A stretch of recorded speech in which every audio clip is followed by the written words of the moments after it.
ये सब नहीं होता तो अपनी बेटी की शादी कर देती। यूपी का हाथरस जिला, यहाँ एक गांव में 14 सितंबर की सुबह 19 साल की एक दलित लड़की का गैंगरेप हुआ, लेकिन बचाने की सारी कोशिशें नाकाम रहीं। सर मुझको एक बार बस बता तो दीजिए कि बॉडी है कि क्या चल क्या रहा है आपके सामने? थर्ड स्केल का पुलिस ऑफिसर हूँ, मुझे बोलने का अधिकार नहीं हिंदुस्तान में। अभी आपने मुझे बोला कि नहीं बॉडी नहीं है, क्या है सर? बॉडी है कि नहीं है?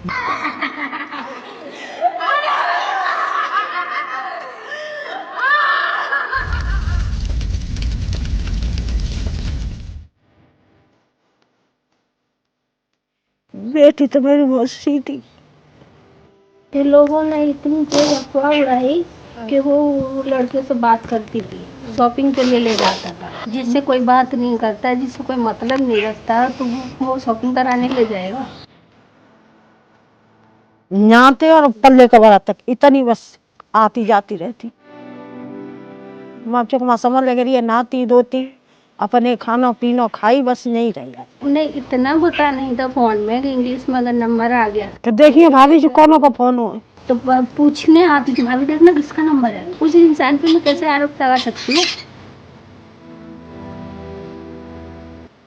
हम लोगों को बहुत टॉर्चर किया गया। दुनिया को दिखा दिया कि हमने परिवार को नौकरी दी है, घर दिया है, ये सब कुछ दिया है, मगर ऐसा कुछ है नहीं। अगर इतने ही देने वाले थे तो 4 साल से हम ये जेल की जिंदगी नहीं हम लोग काट रहे होते। बंद कर दिया आप लोगों को, जेल में डाल रखा है। वो सर 5 साल मतलब ऐसे लग रहा है कि आपने कोई गलत काम किया हो, आप क्राइम आपने किया हो। बिल्कुल सर, कमाल की बात है। बेटी का दर्द उठाने का ये कि हमें वो मिला, सजा मिल रही है। मार्केट वगैरह तो कहीं भी जाना होगा उनको लेटर देना है, लिख के कि हमें वो सामान लेने जाना है। किसको लेटर देना है? मतलब हाथरस जाएंगे, एप्लीकेशन गाड़ी देते हैं, बाद हाथरस से डिस्ट्रिक्ट बाय दूसरे जाता है, कोर्ट कचहरी जाते हैं, तो हमें पर्सनल गाड़ी करनी पड़ती है। 14,000 की गाड़ी जा रही है, तारीख पर थी तो पैसा का धरा रहेगा। सब लोगों को तो यही दिखता है कि पैसा है इनके पास। अब तो ये छूट के आ गए जो आरोपी गाँव में घूम रहे हैं। एक जेल गया है, एक ही है और बाकी 3 थे, हाँ, वो घूम रहे हैं। 3 को उनको बरी कर दिया ना कोर्ट ने। 3 को बरी कर दिया सर, कोई चार्ज फिल उनके पास नहीं है। हाँ, हमारे साथ ये भी बहुत बड़ा। और वो जो जेल गया है वो मर्डर के लिए जेल गया है। 304 और रेप के लिए नहीं गया ना, वो तो हटा दिया सर, सब हटा दिए, वो सब हटा दिया। जो बहन का बयान थे वो भी सब वो भी नहीं माने। इन्हीं लोगों ने बोल दिया है कि 1.5 करोड़ रुपया दिया है हमने, जो तीनों को छुड़ाने के लिए। करोड़ों में डील हुई है इनकी। 2022 में कोर्ट ऑर्डर कर चुका है कि इनके परिवार को नौकरी और घर दिया जाए, वो भी नहीं मिला। 3 से 4 और रिलोकेशन की भी बात हो रही थी। अब रिलोकेशन का बताओ मुझे, क्या है उसमें? ये लोकेशन का ये सर के कोर्ट 2022 में ऑर्डर कर चुका है। आप यहाँ रहना चाहते हो? नहीं रहना चाहिए। नहीं रहना चाहते हो। SC जात के यहाँ पे कितने लोग रहते हैं? 4 घर हैं हमारे 4 घर हैं। 2 पलायन हो चुके हैं। 2 तो पलायन हो चुके हैं, बाकी कुछ यहाँ पड़े हैं। डर की वजह से वो लोग चले गए। नौकरी के बोल रहे हैं, सरकारी नौकरी इसमें दिया गया, उसमें बोले हम प्राइवेट सेक्टर में देंगे आप, जो उनकी तरफ से सरकार जो नहीं, अब प्राइवेट सेक्टर में नौकरी दे दी, आप घर से नहीं निकल पा रहे हो तो नौकरी का क्या मतलब? कहाँ से देंगे? छोटे बच्चे हैं, उनकी पढ़ाई। छोटी बच्ची है मेरी बेटी, अगर सरकार देना चाहती है तो दे, नहीं देना चाहते तो हमें फ्री करे सर, हम अपना हाथ पे दिए बट भगवान। फ्री कैसे करेंगे? मतलब ये है कि हमने यहाँ से क्या कहते हैं फ्री कर दिए, जो सिक्योरिटी है हम लोग अपने चले जाएंगे, कहीं पे कमा खाएंगे, परिवार हमारा जो कुछ है साथ रहेंगे। टोटल क्या क्या प्रॉमिस किया कि आपको यहाँ से रिलोकेट करेंगे, दूसरी जगह कॉम्पनसेशन कहा था, कितना कहा था? 25 लाख रुपए दिए, वो हो गया, उसी समय डाल दिया। और क्या कहा? सरकारी नौकरी, सरकारी नौकरी वो नहीं मिली। फास्ट ट्रैक में आपको सुनाई चलेगा, फास्ट ट्रैक कोर्ट। अच्छा, ये 3 आरोपी जो हैं ये भी क्राइम में थे, इन्होंने भी किया था। 4 लोग थे सर। सीबीआई ने चार्जशीट में जो है इनको दोषी माना है।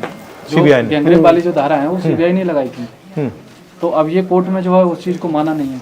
इन 3 पे तो बिल्कुल बरी कर दिया कोर्ट ने। जिस दिन मेरे जो बयान होने वाले थे 2021 में फर्स्ट, उसी में आरोपी पक्ष के जो वकील है, उनका जो यूनियन जो सबसे बड़े जो वकील है वो कोर्ट में घुस के दारू पी के हमारे बयान हो रहे थे, उसमें सीमा कुशबा जो उसमें केस जो लड़ी थी वो थी हमारी तरफ से। तो इन तरफ से जो वकील है वो बोल रहे हैं आते अपनी सीमा मेरे तो अच्छा है, मैं गोली से मार देंगे, स्पीड तक पकड़ रखने वाले तो कोई नहीं है यहाँ पर। जैसा उनके हाथ जोड़ रहे थे जो आरोपी, प्लीज बाहर चले जाइए, प्लीज बाहर चले जाइए। मतलब हिंदुस्तान में आपको न्याय नहीं मिल सकता, यही बात है। दलित को लिए तो कोई मतलब कोई प्रस्ताव है नहीं है क्या? तो उसमें मुख्यमंत्री जी सर कह रहे हैं कि जो बॉडी रात को जब सिस्टर की जलाई गई थी तो उसमें एक वीडियो में बोल रहे हैं कि परिवार को बॉडी सुपुर्द की गई थी और परिवार की सहमति से बॉडी रात को जलाई गई थी। पुलिस ने परिवारजनों के साथ संवाद बना करके उस सारी कार्रवाई को वहाँ पे किया था। पिता और भाई दोनों डेड बॉडी के साथ हाथरस तक आए थे। तो ये देखिए, ये देश दुनिया ने लोगों ने देखा है कि बॉडी रात को किसने जलाई है, नहीं जलाई है, परिवार है या नहीं है मामूली।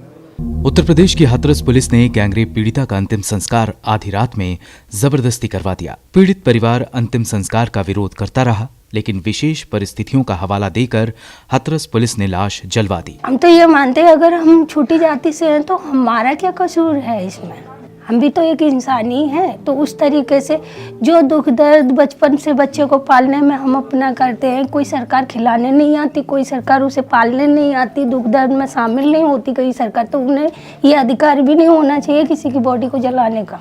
फिर बाद में ये भी बोलते हैं कि कोई आज तक साबित नहीं कर पाया। आज साबित कैसे करेंगे? आप लोग सरकार में बैठे हो, आपके सब नुमाइंदे घर में जगह जगह घूम रहे हैं, सब कुछ सबूत मिटा दिए। सर जब सबूत मिटा देंगे तो फिर हॉस्पिटल से ही खत्म कर हॉस्पिटल में जो सारा मिटा दिया 14 तारीख की नहीं, और उसने बयान भी दिया, बयान भी दिया है। बयान है उसमें, चारों आरोपियों के नाम ले रही है, उसमें बताया सर, ओपन है सारा। उस दिन जिस दिन आपकी चोट लगी है उस दिन रेप हुआ है? अच्छा, दोनों ने किया था, कोई और भी था? वो दोनों तो पर बाकी सब कर देते। 14 तारीख की घटना है, 22 तारीख को मेडिकल हो रहा है, और जो हम लोग वो बोल रहे हैं सर मेडिकल करा दीजिए, और नहीं सुन रहे कोई भी। प्रशासन के जो अधिकारी लापरवाही कर रही थी उन्होंने, उनके ऊपर भी कोई एक्शन नहीं लिया गया आज तक, ना कोर्ट ने लिया ना सरकार ने। डीएम थे जो लीप आपूर्ति करके चले गए, उनको भी बढ़िया उसमें डिस्ट्रिक्ट में भेज दिया मिर्जापुर में। कुछ नहीं है आप किसी का। पीएमजी या सब लोग बोलते हैं कि अगर नारी सुरक्षा नहीं, क्या ऐसी नारी सुरक्षा? आपके हर घर में हर सेकंड में रेप हो रहे हैं। कानून व्यवस्था ऐसे थोड़ी चलती है, आप लोग कह के कुछ नहीं कर रहे हैं। हम तो यही सोचते हैं सर कि ये जो अन्याय हम झेल रहे हैं, न जाने ऐसे कितने परिवार पीड़ित होंगे जो वो झेल रहे होंगे, और वो चुप बैठे हैं, चुप बैठे हैं, क्या करें? मजबूरी है। ये तानाशाही से सरकार है सर। संविधान के हिसाब से चल क्या रहा है आज के उसमें? संविधान के हिसाब से कुछ नहीं चल रहा है, अपनी मर्जी के हिसाब से चला रहे हैं। सरकार चल रही है मर्जी के हिसाब से चल रही है, कोई किसी को ऊपर केस कर रहा है अपनी मर्जी के खिलाफ, मर्जी से ही सब कुछ हो रहा है। वहाँ से छूट के आए आरोपी, उसके कुछ 2 महीने बाद उनके मकान बन गए, खेत खरीद गए। बताइए पैसा इतना मिला है, गाड़ी लग गई, डर क्यों नहीं उनके अंदर का? खुले हमारे सामने घूम रहे। तो दिखाइए, रवि नाम का ये वाला। हाँ ये खड़ा है भेड़िया।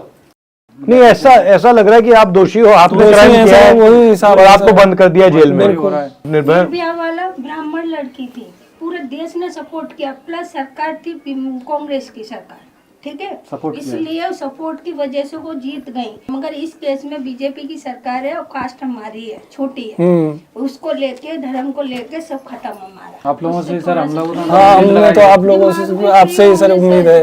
और बच्चों की भी पढ़ाई लिखाई, जो इनका भविष्य खराब हो रहा है, सबसे बड़ी उम्मीद है। जिस दिन जो जजमेंट हुआ उस दिन 3 बार कोर्ट में खाली हम 3 बार में 3 बार जजमेंट हुआ है जैसा उसी दिन। बैठते हैं बोलते थोड़ी देर में आता हूँ, अभी जजमेंट पूरा नहीं लिखा गया है, शायद पीछे योगी जी बैठे होंगे, उन्होंने बोला होगा आप पूरा लिखो, तब उन्होंने 3 को बरी करा, फिर तीसरी बार में आके तब तीसरे को गैर जज का भी चेहरा उतरा हुआ था जिस दिन जजमेंट सजा दी गई है। डॉक्टर साहब का चेहरा उतरा हुआ, ऐसा लग रहा है उनको कोई पीछे धक्का दे रहा कि जजमेंट सुना, चेहरा उतरा हुआ है उनका, जो कि हम लोग उनको अच्छी तरह से समझ रहे थे, क्योंकि केस के वो हमारे समझ रहे थे, अच्छे से बात नहीं करते। उस दिन उनका कुछ जो अंदर की जो थी वो कुछ गवाह नहीं दे रही कि मैं इनको क्या डिसीजन दूं। वो पहले से प्री प्लानिंग थी, और मालाएं, फूल मालाएं उसमें रखी थी, गाड़ी मिठाइयाँ भरी हुई, मिठाइयाँ रखी थी पहले से ही।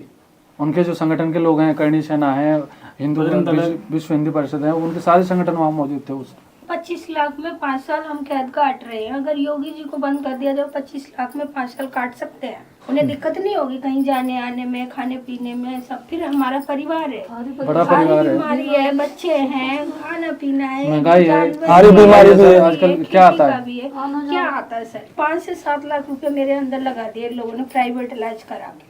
अभी 2 महीने पहले मिसकैरेज हो गया, ब्लड नहीं था, ब्लड मैंने भी दिया, मेरे साले ने दिया, रुपए लगे अभी पैसे इन्होंने कट करके दिए डॉक्टर को। बॉडी जलाने के लिए डीएम का अधिकार था कि डीएम ने आके तुरंत बॉडी जला दी, उस दिन डीएम का अधिकार था। अब अगर हम लोग बोलते हैं तो डीएम का अधिकार नहीं है। हम कैसे हिंदू हैं सर, जब हमारी बेटी को रात के 2:30 बजे जला दिया?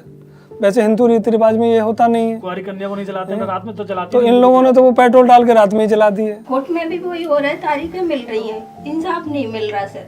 आए दिन केस होते हैं। आपने मणिपुर की घटना देखी, इतनी गंदी कि खाना खाने से मैंने सामने से हटा दिया कि देख के ये दिमाग में चलने लगा कि कल को मेरी भी बेटियां बड़ी होंगी और भी बच्चियां बड़ी होंगी, कैसे जिएंगी? यही चलता रहेगा तो जिएंगी कैसे? अस्थियां अभी तक हैं, रखी हुई हैं। अब वो भी हमारी थी, वो हमने तो एक बेटी के नहीं थी, वो जो है ला करके रख ली है, लेकिन हमने देखा तो नहीं था बॉडी को। अब किसकी थी किसकी नहीं थी ये भी नहीं पता हमें।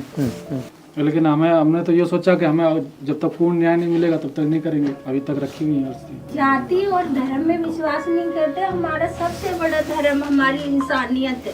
हम उस हक के लिए लड़ रहे हैं कि हजारों समाज की बेटियों के लिए खड़े हैं। हमारे घर की बेटी नहीं रही इस घर में, मगर हम उन बेटियों के लिए खड़े हैं कि आज अगर किसी को सजा मिलेगी तो उन्हें डर पैदा होगा कि हम अगर ऐसा कांड करेंगे तो हमें सजा मिलेगी, मगर उन्हें छोड़ दिया जाएगा। उनके अंदर और हौसले बुलंद हो रहे हैं, इसलिए उन्हें ऐसा एहसास होता है कि हम भारत में आते ही नहीं हैं। हमारी जो कास्ट है ना वो भारत में रहने वाले ही नहीं, हम लोग कहीं बाहर से आए हैं, इसलिए हम लोगों के साथ में भेदभाव करते हैं शायद। ठीक है, मैं कुछ करता हूँ। ठीक है, अच्छा ठीक है सर।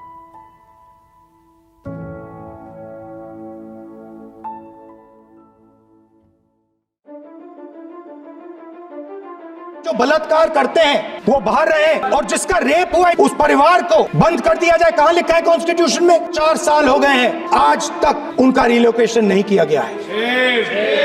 तो मैं इस हाउस में कहना चाहता हूं कि अंबेडकर जी के संविधान वाले लोग, इंडिया गठबंधन वाले लोग, हम सब मिलकर उस परिवार का रिलोकेशन हम करेंगे अगर आप नहीं करोगे तो। और हिंदुस्तान के हर गरीब व्यक्ति को हम ये कहना चाहते हैं, आपकी रक्षा कॉन्स्टिट्यूशन करता है, और ये बीजेपी के लोग कॉन्स्टिट्यूशन पर 24 घंटा आक्रमण करते रहते हैं।